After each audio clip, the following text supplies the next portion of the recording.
ትንቢተ ኢሳይያስ ምዕራፍ 47 አንቺ ድንግል የባቢሎን ልጅ ሆይ ውረጂ፣ በትቢያም ላይ ተቀመጪ።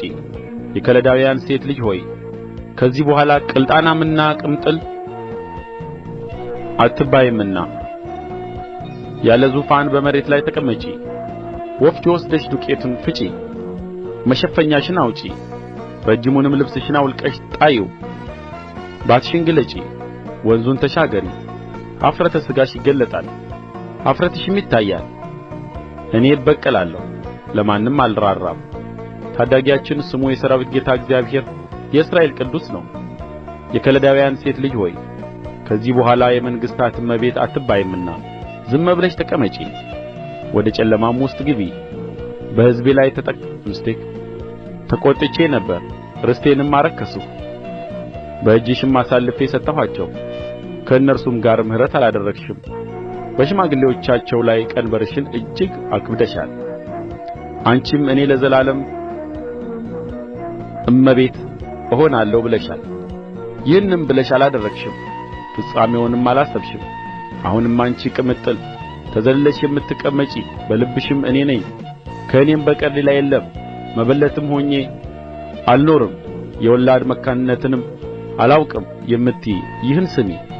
አሁን ግን በአንድ ቀን እነዚህ ሁለት ነገሮች የወላድ መካንነትና መበለትነት በድንገት ይመጡብሻል። ስለ መተቶችሽ ብዛትና ስለ አስማቶችሽ ጽናት ፈጽመው ይመጡብሻል። በክፋትሽ ታምነሻል፣ የሚያየኝ የለም ብለሻል። ጥበብሽና እውቀትሽ አታልለውሻል። በልብሽም እኔ ነኝ፣ ከእኔም በቀር ሌላ የለም ብለሻል። ስለዚህ ምክንያት ክፉ ነገር ይመጣብሻል። በምዋርትሽም እንዴት እንደምታርቂው አታውቂም።